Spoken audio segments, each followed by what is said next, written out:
ويوميا باكر لو ادري ما منطيك. ايش بيك وسام؟ شو مو على بعضك ضايج مهموم؟ نظور هذا فقار ضوجني والله العظيم ضوجني اطلبه فلوس وهاك باع يحكي لي ب 4 ملايين. امشي خلينا نروح له خلينا نشوفه. عود اليوم كله اعطيك اياه. السلام عليكم فقار، سمعناك تحكي بالملايين ووسام يدعيك 25 صار لها شهر، ليش ما تعطيها لي؟ وانتم شنو خلي عليكم علي؟ احكي بالملايين احكي بالشدات شيلكم دخل. وبعدين تطلبنا 25 هسه مشايل باكر عود اعطيك اياها. لا تلح وبعد لا تحكي وياي. شوف تطي بيدك وتركض برجليك، والنوم من اللي تحاكي؟ النوم هو يزعل.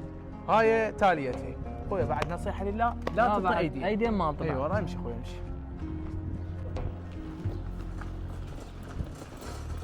هاك هاي ال 25 مالتك والله لا يعوزني عليك. هو هذا جزاء الاحسان بعد ما انطل اي واحد. تو بدنا نطدين بعد.